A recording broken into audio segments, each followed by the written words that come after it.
Hello everyone, आप सबका बहुत बहुत स्वागत है मेरे इस यूट्यूब चैनल पे, जहां आज हम लोग देखने वाले हैं सिविक्स का पहला चैप्टर जिसका नाम है पावर शेयरिंग। देखिए नाम क्या है पावर शेयरिंग, मतलब इसमें हम लोग क्या देखेंगे कि किस प्रकार का पावर शेयरिंग करना क्यों जरूरी होता है। ठीक है ना, तो चलिए स्टार्ट करते हैं हम लोग पावर शेयरिंग।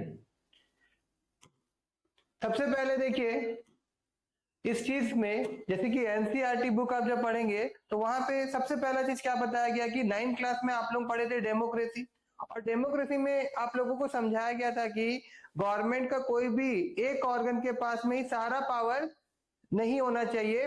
पावर को क्या होना चाहिए कि इंटेलिजेंट वे में डिस्ट्रीब्यूशन करना जरूरी होता था। और यही वाला लाइन लिखा हुआ है, an intelligent sharing of power among legislature, executive and judiciary is very important to the design of a democracy. To the design of a democracy के लिए ये बहुत जरूरी है कि हर एक ऑर्गन के पास में पावर हो, किसी एक ऑर्गन के पास में पावर ना हो। और नॉर्मली भी किसी अगर एक ग्रुप ऑफ पीपल के पास या ग्रुप ऑफ इंडिविजुअल के पास अगर पावर होगा तो पावर का गलत इस्तेमाल होगा। इसीलिए हम लोग को पावर क्या करना चाहिए, शेयरिंग करना चाहिए। क्या करना चाहिए, पावर शेयरिंग करना है। ठीक है, उसी प्रकार से देखिए ये जो चैप्टर है ये स्टार्ट होता है दो कंट्री का कहानियों के साथ। दो कंट्री का कहानी हम लोग को पढ़ना है और उसके बाद में हम देखेंगे कि उस कहानी में एक प्रॉब्लम था, दोनों कंट्री में प्रॉब्लम था।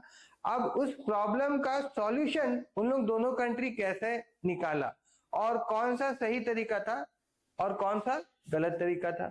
ठीक है, देखिए तो शुरुआत करते हैं हम लोग एक छोटा सा कंट्री जिसका नाम है बेल्जियम, जो कहां पे स्थित है, जो यूरोप में स्थित है, जिसका जनसंख्या कितना होगा भाई 1 करोड़ है, जो कि हरियाणा का पॉपुलेशन से आधा है। और ये जो बेल्जियम है ये 4 कंट्री, मतलब इसका बॉर्डर 4 कंट्री को शेयर करता है, सटा हुआ है। देखिए जैसे कि सबसे ऊपर में नाइदरलैंड है, यहां पे मैं दिखा देता हूं। यहां पे देखिए, यहां पे क्या होगा, यहां पे ये नाइदरलैंड है। नीचे में क्या होगा, ये आपका फ्रांस है, ये आपका यहाँ पे आपका जर्मनी है, और यहाँ पे कहीं पे इसका क्या होता है, लग्जमबर्ग है। क्या है, लग्जमबर्ग है। तो अब देखिए नाइदरलैंड में क्या है कि आपका डच भाषा बोला जाता है। तो उसी प्रकार से ये जो येलो कलर का रीजन दिख रहा है ना, तो यहाँ पे डच स्पीकिंग पीपल रहते थे। और ये जो येलो कलर का रीजन है ना, ये आपका फ्लेमिश रीजन है। कौन सा रीजन है, फ्लेमिश रीजन है। उसी प्रकार से ये जो रेड कलर में दिख रहा है ना, यहाँ पे देखिए फ्रांस का सामने, तो यहाँ पे फ्रेंच स्पीकिंग पीपल सब थे, यहाँ पे डच स्पीकिंग पीपल थे। और ये जो रेड कलर का एरिया, इसको क्या बोलते थे हम लोग, इसको क्या बोलेंगे हम लोग, ये आपका जो रीजन है ये आपका वॉलोनियो रीजन है ना। ठीक है, और ये आपका जर्मनी हो गया। तो यहां पे ही इस मैप को देख के हम लोग को समझ में आ रहा है कि जो बेल्जियम है उसमें 3 लैंग्वेज बोलने वाले पीपल रहते थे। एक आपका डच, और एक आपका फ्रेंच, और एक आपका जर्मन। ठीक है, और देखिए यही सारा चीज यहाँ पे मैं लिख के लेके आया हूं, एक बार मैं दिखा देता हूं आप लोगों को। देखिए it has a population of little over 1 crore, about half the population of Haryana. दूसरा point, it has border with France, the Netherlands, Germany and Luxembourg. उसके बाद फिर अब हम लोग बात करेंगे इसका ethnic composition of total population. देखिए यहां पे जो इथनिक कंपोजिशन था वो आपका पूरा देश का इथनिक कंपोजिशन देखेंगे और सिर्फ कैपिटल सिटी ब्रुसेल्स का देखेंगे तो फर्क था। लेकिन अभी जब मैं आप लोगों को बोल रहा हूं इथनिक सिटी, तो थोड़ा सा आप लोगों को क्या लग रहा होगा कि भैया इथनिक सिटी होता क्या है, तो मैं बता देता हूं। देखिए जैसे कि एक ग्रुप ऑफ पीपल एक ही भाषा बोलते हैं या एक ही कल्चर शेयर करते हैं, तो उन ग्रुप ऑफ पीपल्स के लिए हम लोग बात कर रहे हैं कि इथनिक।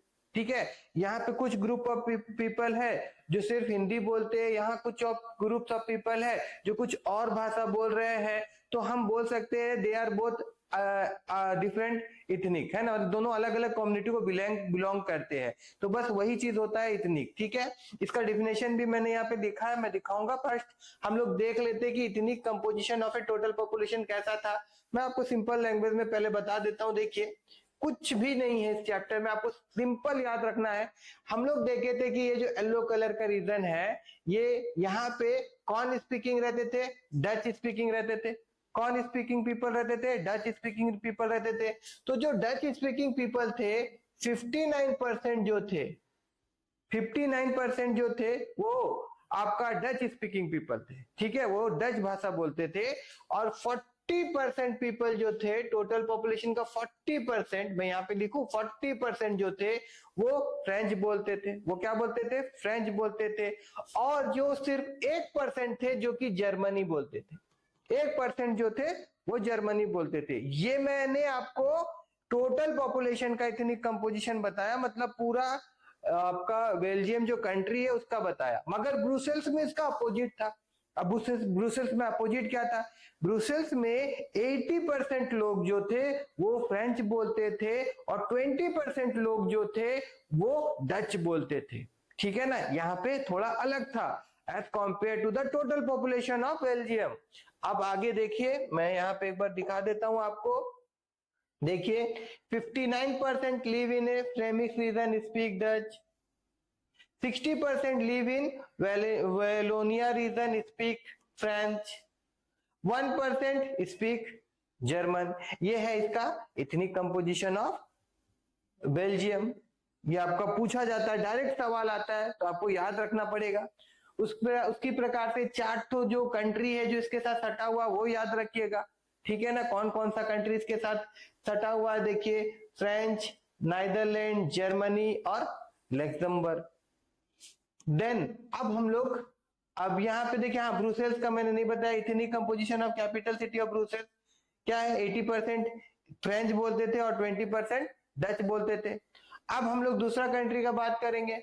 दूसरा कंट्री जो है वो कहाँ पे स्थित है? वो साउथ एशिया पे स्थित है और उस कंट्री का नाम है श्रीलंका। और श्रीलंका जो है वो हमारा तमिलनाडु का साउथ ईस्ट कोस्टल से कुछ ही किलोमीटर दूर है, कुछ ही किलोमीटर दूर है। अच्छा, श्रीलंका का पॉपुलेशन कितना है? 2 करोड़ है। ये पूरा हमारा जो स्टेट है हरियाणा, उसका पॉपुलेशन आपका 2 करोड़ है। लगभग उतना ही पॉपुलेशन श्रीलंका में है, ठीक है ना। अब देखिए श्रीलंका में क्या है, श्रीलंका में भी अलग अलग भाषा बोलने वाले, अलग अलग कम्युनिटी के लोग थे। श्रीलंका में सिन्हाला कम्युनिटी थे जो कि 75% थे। श्रीलंका का टोटल पॉपुलेशन में 74% पीपल जो थे वो सिन्हाला बोलते थे, 18% जो थे वो तमिल बोलते थे और 18% में भी 13% को श्रीलंकन तमिल्स कहा जाता था और 5% को इंडियन तमिल्स कहा जाता था। अब 5% को इंडियन तमिल्स क्यों कहा जाता था? 5% को इंडियन तमिल्स इसलिए कहा जाता था क्योंकि जब हमारा भारत आजाद नहीं हुआ था उस समय भारत से ही उठ करके कुछ इंडियंस वहां गए थे एज ए प्लांटेशन वर्कर, वहां पे वर्क करने के लिए, और वो वहीं पे बस गए थे। और जो उन्हीं से जो नेक्स्ट जनरेशन आया श्रीलंका में बसा हुआ, तो उनको हम क्या कहने लगे? इंडियन तमिल्स कहने लगे। क्या कहने लगे? इंडियंस तमिल करने लगे, ठीक है ना। अब यही सारा बात देखिए यहाँ पे मैं दिखा देता हूं आपको। ये है हमारा श्रीलंका का मैप। अब देखिए यहाँ पे ये जो कलर दिख रहा है ना आपको, ये जो साउथ और ईस्ट का, यहाँ पे ज्यादातर कौन रहते थे? तमिल्स रहते थे। और यहाँ पे जो पॉपुलेशन दिख रहा है ये किसका था? ये आपका सिन्हालास पॉपुलेशन था। ओके, अब फिर यहाँ पे मैं आपको दिखा देता हूं, यहाँ पे क्या क्या लिखा हुआ देखिए। ए स्मॉलर अच्छा ये एक आइलैंड है। क्या है आइलैंड? मतलब जो पानी से घिरा हुआ रहता है ना। In Asia few kilometre away from southern coastal of Tamil Nadu. और उसके बाद में फिर it has about 2 crore people, about the same as in Haryana. Ethnic composition के बारे में भी मैंने आपको बताया कि 74% सिन्हाला स्पीकर थे, 18% तमिल थे, जिसमें से 13% श्रीलंकन तमिल थे और 5% इंडियन तमिल्स थे। फिर देखिए इंडियन तमिल्स किनको कहा जाता था? Whose forefather came from India as a plantation worker during the colonial period, का मतलब जब इंडिया आजाद नहीं हुआ था उस पीरियड का बात कर रहा है, आर कॉल्ड इंडियन तमिल्स। उसके बाद most of the Sinhalas peoples are, इसको मैं थोड़ा हटा दूं। देखिए most of the Sinhala speaking peoples are Buddhism. ये बात मैंने आपको नहीं बताया। जो सिन्हाला थे वो बुद्धिज्म धर्म को फॉलो करते थे, और जो तमिल्स थे वो कुछ हिंदू थे और कुछ मुसलमान थे। और एक बात था कि 7% जो थे वो क्रिश्चियंस, 7% जो थे वो क्रिश्चियंस थे।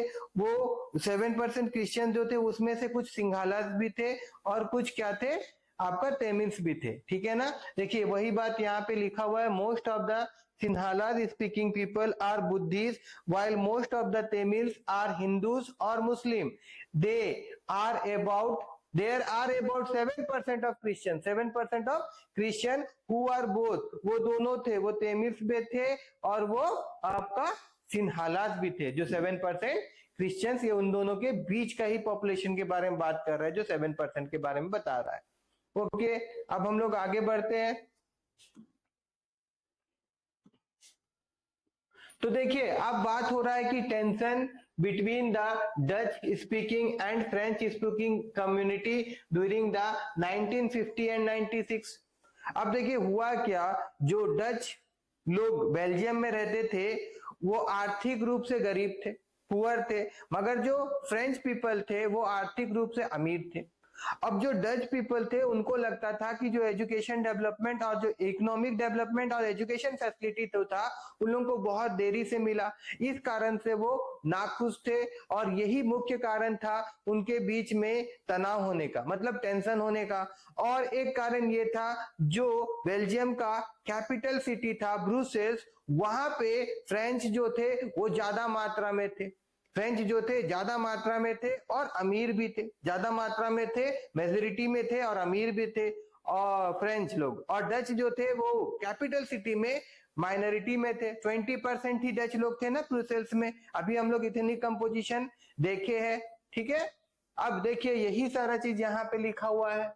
देखिए the minority French speaking community was relatively rich and powerful. पहला बात बताया गया कि जो आपका माइनॉरिटी फ्रेंच स्पीकिंग कम्युनिटी जो थे, जो कम मात्रा में थे, वो अमीर भी थे और पावरफुल भी थे। This was resented by the Dutch speaking community who got the benefit of economic development and education much later, और इसी से वो लोग नाखुश थे।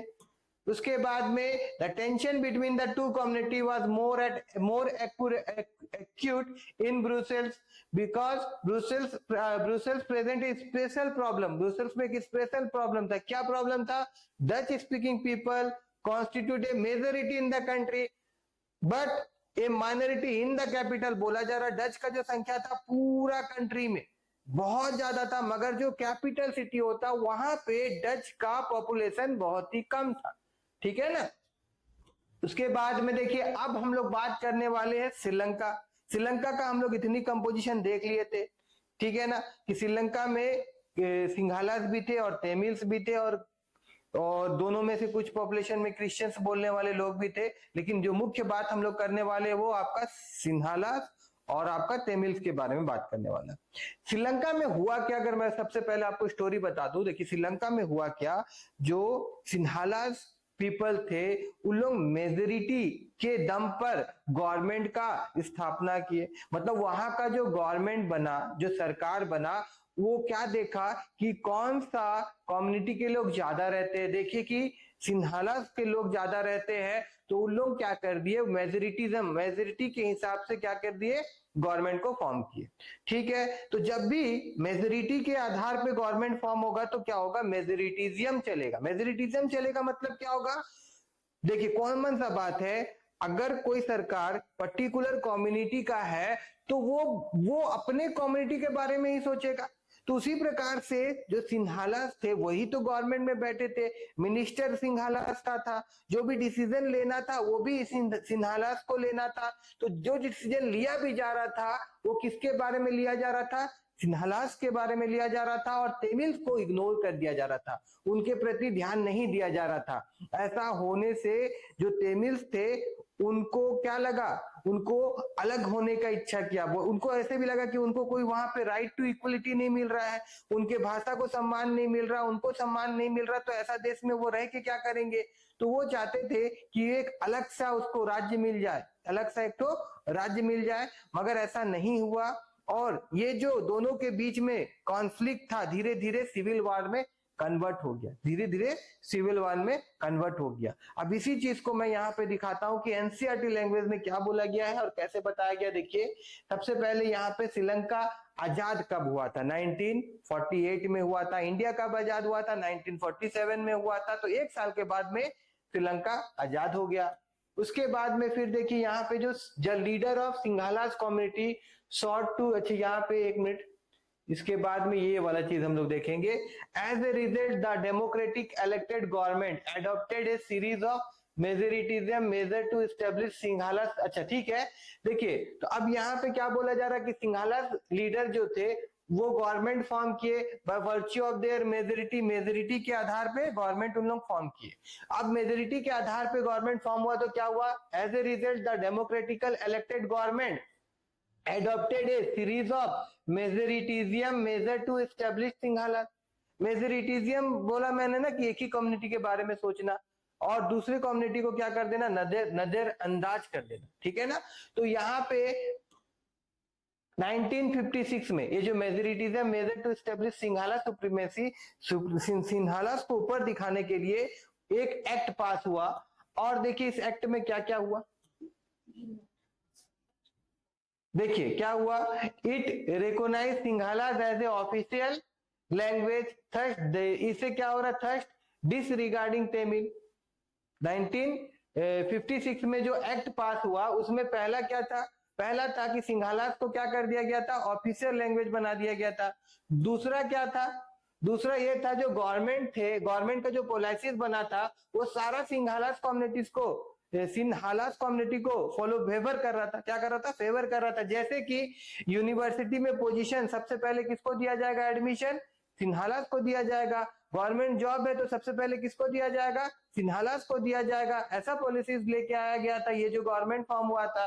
उसके बाद में अब जैसे कि आप सबको पता है कि सिंघालास जो थे वो बुद्धिज्म धर्म को मानते थे, तो फिर बुद्धिज्म धर्म को प्रसार और बढ़ाने के लिए, बहुत पॉपुलर करने के लिए भी यहाँ पे एक रूल आया गया था। A new constitution establish that the state shell protect and protect Buddhism. ये 3 पॉइंट आप सबको याद रखना है, ओके।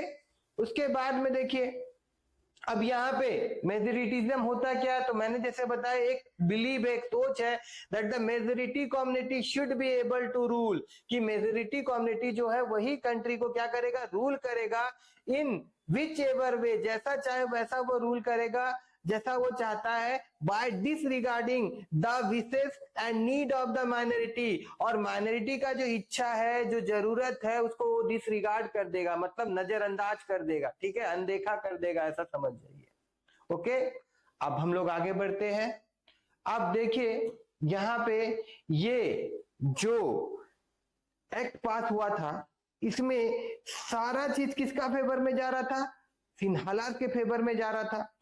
और जो तमिल थे जब ये चीज देखेंगे तो जाहिर सा बात है ना, कॉन्फ्लिक्ट तो होगा ना। अगर मान लीजिए कि एक स्कूल में 4-5 स्टूडेंट को ज्यादा देखा जा रहा है और 4-5 स्टूडेंट को ठीक से नहीं देखा जा रहा है, तो क्या हो जाएगा, कॉन्फ्लिक्ट होना जरूरी है ना। बस उसी प्रकार से यहाँ पे भी मेन जो दोनों के बीच में तनाव का मुख्य कारण था वहीं से स्टार्ट हुआ।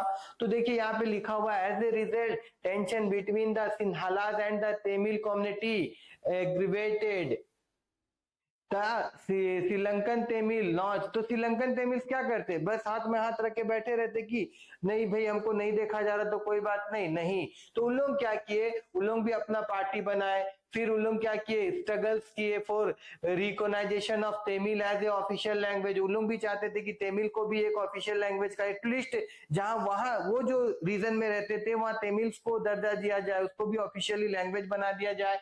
फिर बोला गया for the regional autonomy and equality of opportunity, और साथ ही साथ चाहते थे कि एजुकेशन और जॉब्स में भी हमको बराबर का अधिकार दिया जाए, इक्वल अपॉर्चुनिटी दिया जाए, ठीक है। उसके बाद हुआ क्या, However, their demand for the more autonomy was repeated denied. जब जब डिमांड किया जा रहा तब तक खारिज कर दिया जा रहा, जब जब डिमांड किया जा रहा तब तक उसको डिनाई कर दिया जा रहा था। कौन सा गवर्नमेंट, सिंघालास गवर्नमेंट जो बनाया गया था उसके द्वारा। उसके बाद में फिर देखिए क्या हुआ, by 1980 many political organisation were formed and demanding an independent state, Tamil state. मैंने आपको बनाया था, बताया था कि फिर उन लोग क्या किए और पॉलिटिकल ऑर्गेनाइजेशन बनाया गया और फिर उन लोग क्या मांग रहे थे, तमिल एक अलग स्टेट बनाना चाहते थे, तमिल इलम, ठीक है, एक अलग स्टेट बनाना चाहते थे। कहां पे, नॉर्दर्न और ईस्टर्न पार्ट में, क्योंकि नॉर्दर्न और ईस्टर्न पार्ट में ही सबसे ज्यादा तमिल बसे हुए थे। तो क्या हुआ, this trust between the two community, और यही जो उनके बीच में विश्वास नहीं था, ठीक है ना, क्या कारण बन गया, सिविल वार में कन्वर्ट हो गया। धीरे धीरे कॉन्फ्लिक्ट था और यही कॉन्फ्लिक्ट धीरे धीरे क्या में बदल गया, सिविल वार में बदल गया। सिविल वार क्या होता है, देखिए जब घर में ही, मतलब हमारे कंट्री में युद्ध छिड़ जाए दो कम्युनिटी के बीच में, तो उसको हम लोग क्या बोलते हैं, सिविल वार बोलते हैं। देखिए यहाँ पे फिर क्या हुआ, as a result thousand of people of the both the community, देखिए सिविल वार जब भी होगा तो क्या होगा, दोनों कम्युनिटी के लोग को नुकसान पहुंचेगा, दोनों कम्युनिटी के लोग मारे जाएंगे। तो यहाँ पे भी वही लिखा गया है, as a result thousand of people of both the community have been killed, many people were forced to leave the country, बहुत जन को क्या हुआ, कंट्री छोड़ना पड़ा एज ए रिफ्यूजी। उसके बाद however in 2009 the civil war came to end, 2009 में ये सिविल वार क्या हुआ, रुका। अब देखिए यहाँ पे सिविल वार होता क्या है, तो देखिए a violent conflict between opposing group within a country that become so intense that it appear like a war, ठीक है। दो कम्युनिटी के बीच में जब झगड़ा जैसा माहौल हो जाए, दोनों के बीच में झगड़ा हो जाए, एक दूसरे को वो मारने पे उतर जाए, तो ऐसा स्थिति को हम लोग क्या बोलते हैं, सिविल वार बोलते हैं। अब आगे अगर हम लोग जाएंगे तो अब बात करते हैं कि भाई अभी हम लोग श्रीलंका का देखें, वहां पे उन लोग जो अलग अलग कम्युनिटी थे ना, तो वहां पे उन लोग गवर्नमेंट फॉर्म करने के बारे में कैसे सोचे कि जो मेजोरिटी में लोग हैं वही लोग मिलके क्या करेंगे, गवर्नमेंट बनाएंगे। मगर यहाँ पे बेल्जियम में क्या हुआ, बेल्जियम में ऐसा नहीं हुआ। बेल्जियम के वहां पे जो मिनिस्टर थे, वहां पे जो लोग थे, उन लोग बोले नहीं, हम लोग हर एक कम्युनिटी को देखेंगे, कम्युनिटी को देखेंगे और सोच विचार करेंगे और हर एक को रहने का जगह मिले। हमारे इस कंट्री में हर एक को प्रॉपर रहने का जगह मिले, इसीलिए इसको बोला गया है एकोमेंडेशन इन बेल्जियम, ठीक है। तो उन लोग क्या किए, 4 बार उन लोग अपना संविधान को बदले।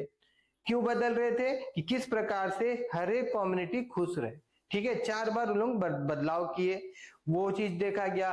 फिर अब वहां पे ना गवर्नमेंट फॉर्म हुआ, देखिए एक सेंट्रल गवर्नमेंट फॉर्म हुआ, एक स्टेट गवर्नमेंट फॉर्म हुआ, एक ब्रुसेल सिटी गवर्नमेंट फॉर्म हुआ और एक कम्युनिटी गवर्नमेंट फॉर्म हुआ। 4 गवर्नमेंट फॉर्म हुआ और हर जगह में जो रिप्रेजेंटेटिव थे वो इक्वल रीजन से थे। मतलब डच का मेंबर जितना होगा तो भैया उतने फ्रेंच बोलने वाले भी होंगे, उतने ही जर्मन बोलने वाले भी होंगे। इस प्रकार से इसको बनाया गया था गवर्नमेंट। अब देखिए यहाँ पे सबसे पहले देखिए, the Belgian reader took more accommodation step between, अभी मैंने आपको बताया, तो ये कब हुआ था, 1970 से लेके 1993 के बीच में। दे amended their constitution 4 टाइम, ये भी याद रखिएगा, कौन से कब से लेके कब तक और कितनी बार, 4 बार उन लोग अपना कॉन्स्टिट्यूशन को बदले। क्या किए, कॉन्स्टिट्यूशन को बदले, है ना। अब उसके बाद में for the same reason, reason क्या था, मतलब किस प्रकार से हर एक को बराबरी का जगह मिले। अब यहाँ पे बोला द एलिमेंट ऑफ द वेलग्रेन मॉडल क्या क्या था, मॉडल क्या क्या था, different provision for different level of government, हर तरह का लेवल ऑफ गवर्नमेंट बनाया गया, जैसे central government, state government, Brussel city government और कम्युनिटी गवर्नमेंट। डिटेल में हम लोग देखेंगे, बस शॉर्ट में मैं यहाँ पे लिख दूं कि 4 प्रकार का गवर्नमेंट फॉर्म हुआ था। अब उसके बाद में आगे अगर हम लोग देखेंगे, यहाँ हम लोग डिटेल में देखेंगे। सबसे पहले देखिए यहाँ पे constitution prescribe that the number of Dutch and French speaking minister shall be equal in the central government. तो पहला क्या बताया जा रहा है कि फ्रेंच बोलने वाले जितने लोग हैं और डच बोलने वाले जितने लोग हैं, इन दोनों का बराबर संख्या में मिनिस्टर होंगे। कहां पे, सेंट्रल गवर्नमेंट में, ठीक है ना। यही बात यहाँ पे लिखा हुआ है।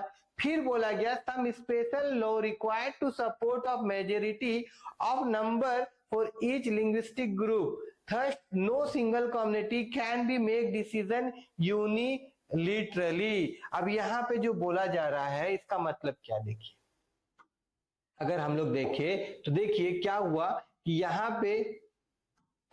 यहाँ पे मान लीजिए ग्रुप ऑफ, यहाँ पे ग्रुप ऑफ मिनिस्टर है, ऐसे और ऐसे, और मान लीजिए कि कोई लॉ को पास करना है तो बोला गया है कि इन दोनों का सहमति होगा तभी ये लॉ पास होगा।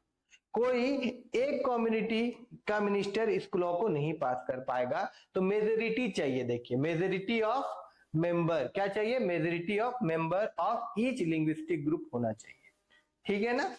उसके बाद में फिर अब आगे देखिए, फिर बोला गया Brussels had separate government, Brussels में एक अलग गवर्नमेंट था, in which both the community have equal representation, वहां पे दोनों का इक्वल रिप्रेजेंटेशन था। अब हुआ क्या, देखिए ब्रुसेल्स में सबसे ज्यादा संख्या में कौन रहते थे, फ्रेंच पीपल रहते थे।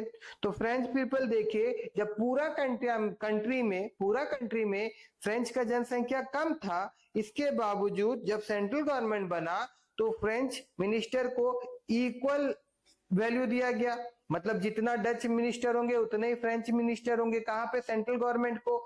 ये देखते हुए जब ब्रुसेल्स में गवर्नमेंट फॉर्म हुआ, ब्रुसेल्स सिटी गवर्नमेंट, तो वहां पे भी उन लोग मान गए कि भाई नहीं, नंबर ऑफ पीपल जो होंगे, मिनिस्टर जो होंगे, वो दोनों कम्युनिटी के बराबर होंगे। यही बात यहाँ पे लिखा हुआ है, the French speaking people accept equal representation in Brussels because the Dutch speaking community has accepted equal representation in central government. यहाँ पे आगे वही लिखा हुआ रहेगा। फिर बोला गया many of the central government have been given to the many power, बहुत सारा पावर सेंट्रल गवर्नमेंट के पास जो था वो किसको दे दिया गया था, स्टेट गवर्नमेंट को दे दिया गया था। Of the two region of the country the state government are not subordinate to the central government. अरे ऐसा पावर नहीं था कि मतलब जैसे सेंट्रल गवर्नमेंट पावर तो दे दिया है लेकिन वो पावर का सेंट्रल यूज नहीं कर पाएगा, नहीं वो यूज कर पाएगा, ठीक है, उसको फिर सेंट्रल गवर्नमेंट से परमिशन लेने का जरूरत नहीं है।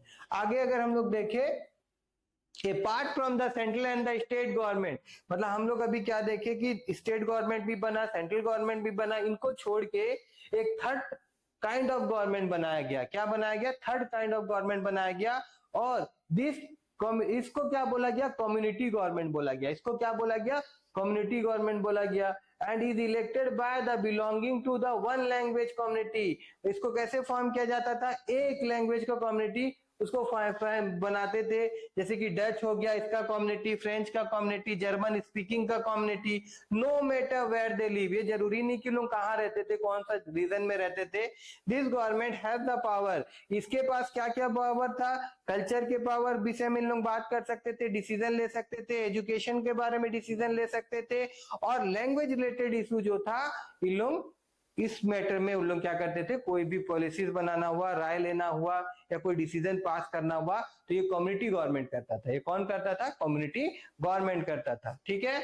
उसके बाद में फिर अगर हम लोग आगे जाते हैं तो देखिए चैप्टर का बहुत इंपॉर्टेंट क्वेश्चन है, ध्यान से देखिए क्या क्वेश्चन है यहाँ पे, why power sharing is desirable. तो इसका दो रीजन आप लोगों को याद रखना है, एक प्रूडेंशियल और एक आपका मोरल, एक आपका प्रूडेंशियल और एक आपका मोरल। और लिखना क्या होगा, देखिए यहाँ पे एक आपका प्रूडेंशियल हो गया, प्रूडेंशियल में क्या होगा, सबसे पहला पॉइंट याद रखिएगा, रिड्यूस कॉन्फ्लिक्ट। मतलब जो सोशल ग्रुप्स में कॉन्फ्लिक्ट उत्पन्न होता है ना, तो पावर शेयरिंग करने से क्या हो जाता है कि ये जो टेंशन हो रहा है, ये जो झगड़ा हो रहा है, कम हो जाएगा। कैसे, अभी हम लोग एग्जांपल देखे, मेजोरिटिज्म फॉलो किया गया था, वहां पावर नहीं शेयरिंग किया गया था, तो क्या हुआ, कॉन्फ्लिक्ट हुआ और फिर सिविल वॉर में कन्वर्ट हो गया।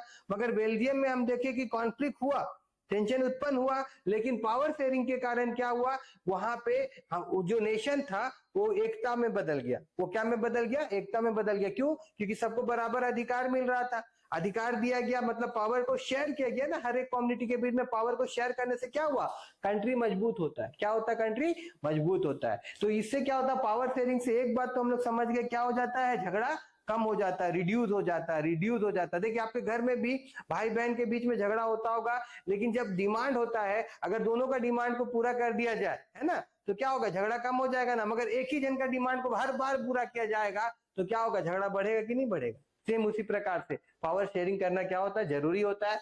आगे देखिए यहाँ पे वही बोला गया है, power sharing is good because it help to reduce the possibility of a conflict between two social group. ठीक है, उसके बाद में आगे अगर हम लोग जाते हैं तो फिर बोला गया इंश्योर पॉलिटिकल स्टेबिलिटी। इसका मतलब क्या होता है? पॉलिटिकल स्टेबिलिटी का मतलब देखिए, एक सिंपल सा एग्जांपल दे रहा हूं, अगर मैं पढ़ा रहा हूं क्लासरूम में और सारे बच्चे आपस में अगर झगड़ा कर रहे हैं तो मैं पढ़ा पाऊंगा क्या? नहीं। उसी प्रकार से कोई गवर्नमेंट अगर कोई कंट्री को देख रहा है और कंट्री के लोग आपस में अगर झगड़ा करेंगे तो गवर्नमेंट चलेगा कैसे?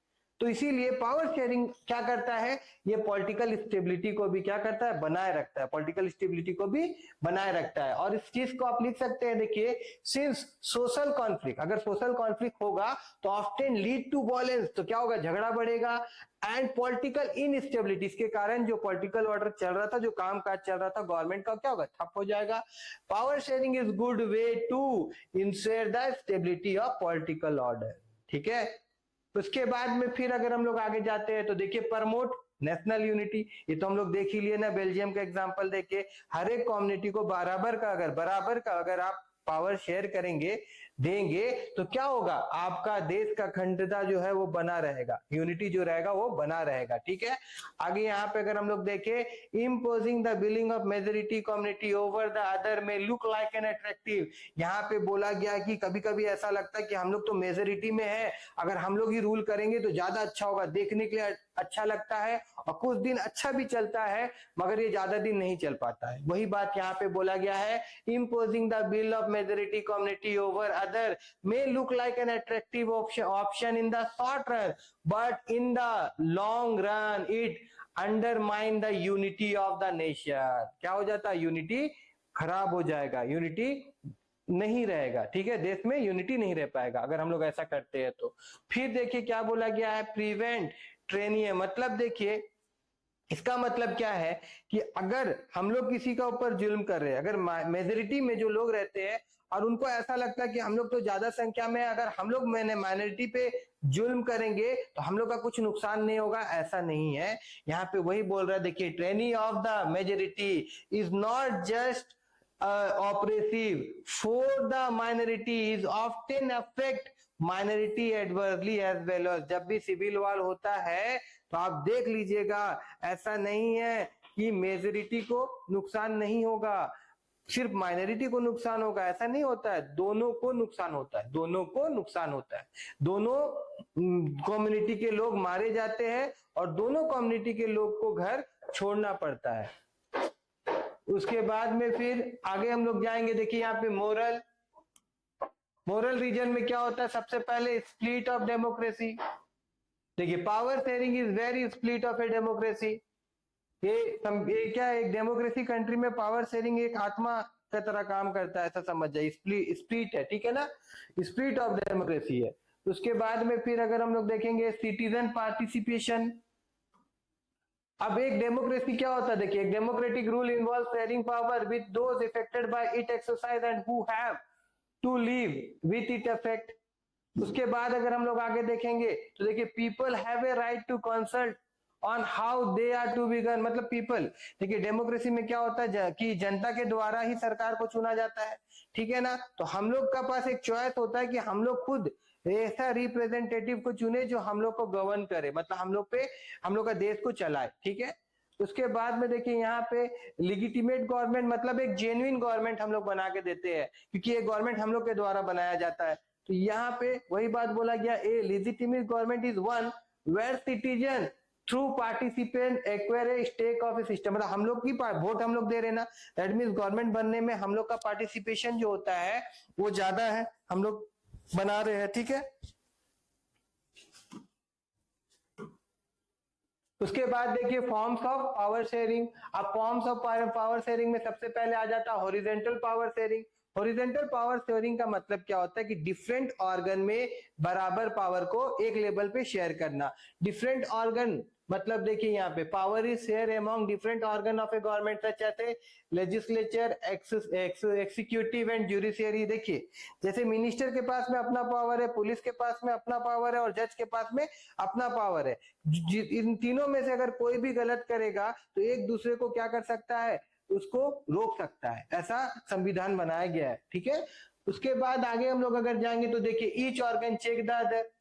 System of check and balance बोला जाता है इसको। क्यों बोला जाता है, देखिए यहाँ पे, in a democracy even through a minister and a government officer exercise power, मतलब यहाँ पे मिनिस्टर या फिर गवर्नमेंट ऑफिसर के पास में क्या होता है, पावर होता है। They are responsible to the parliament, उन लोग किसके पे जवाब देना पड़ता है, उन लोगों को पार्लियामेंट में जाके ऐसा क्यों किया गया, किस लिए किया गया, पार्लियामेंट में जाके उन लोग जवाब देंगे। और स्टेट असेंबली में जाके जवाब देना पड़ता है, उन लोग से सवाल पूछा जाता है कि कोई भी कदम उठाया गया तो क्यों उठाया गया है, इसका मकसद क्या है। फिर बोला गया सिमिलरली ऑल थ्रू जज are appointed by the executive, देखिए जज को कौन एग्जीक्यूटिव के द्वारा अपॉइंट किया जाता है। They can check the functioning of the executive और law made by the legislature, और जज जो है वो देखेगा कि क्या सही है और क्या गलत नहीं है। वो मतलब मिनिस्टर के द्वारा बनाया गया लॉ को भी वो कैंसिल कर सकता है, उतना पावर है उसके पास में, ठीक है। फिर यहाँ पे बोला गया this arrangement is called a system of check and balance, और इसी अरेंजमेंट को हम लोग क्या बोलते हैं, system of check and balance. उसके बाद में दूसरा लेवल होता है वर्टिकल पावर शेयरिंग, का मतलब क्या होता है, डिफरेंट लेवल में हम लोग पावर को शेयर कर रहे हैं। मतलब देखिए जैसे सेंट्रल गवर्नमेंट के पास पावर है, सेंट्रल गवर्नमेंट अपना पावर स्टेट को दिया, स्टेट लोकल गवर्नमेंट को दिया, इस फॉर्म को हम लोग क्या बोलते हैं, वर्टिकल लेवल ऑफ पावर बोलते हैं, वर्टिकल पावर शेयरिंग बोलते हैं, सॉरी वर्टिकल पावर शेयरिंग बोलते हैं। अभी देखिए power can be share among government at different level, जैसे जनरल गवर्नमेंट जो होता है पूरा कंट्री के लिए, उसको हम लोग क्या बोलते हैं, आपका फेडरल गवर्नमेंट कहलाता है। और इंडिया में इसी गवर्नमेंट को हम लोग क्या बोलते हैं, यूनियन या तो सेंट्रल गवर्नमेंट, यूनियन या तो सेंट्रल गवर्नमेंट। उसी प्रकार से अगर जो छोटा छोटा प्रोविंसेस है या स्टेट है, उसको हम लोग क्या बोलते हैं, इंडिया में उसको क्या बोला जाता है, स्टेट गवर्नमेंट बोला जाता है। क्या बोला जाता है, स्टेट गवर्नमेंट बोला जाता है। उसके बाद अगर आगे जाए हम लोग तो देखिए पावर को डिफरेंट सोशल ग्रुप्स में भी बांटा जाता है, ठीक है। पावर में आल्सो भी share among different social groups, religion और लिंग्विस्टिक ग्रुप, भाषा के आधार पर, रिलीजन के आधार पे भी ग्रुप बनाया जाता है और उनको भी कुछ पावर दिया जाता है। जैसे कि देखिए कम्युनिटी गवर्नमेंट जो बनाया गया था बेल्जियम का, वो इसका एक एग्जांपल है। उसके बाद अगर हम लोग जाएंगे तो देखिए पावर जो होता है ये आपका पॉलिटिकल पार्टी हो गया, प्रेशर ग्रुप्स हो गया और मूवमेंट हो गया, इनको भी दिया जाता है। जैसे कि देखिए power share arrangement can also be seen in the way of the political parties, pressures groups and movement and controls influence in power. Okay, तो सिविक्स का ये चैप्टर हम लोगों के द्वारा आज कंप्लीट कर लिया गया है। अगर ये वीडियो आप लोगों को अच्छा लगा हो तो मेरे इस चैनल को सब्सक्राइब करिएगा और मेरे इस वीडियो को लाइक करना मत भूलिएगा।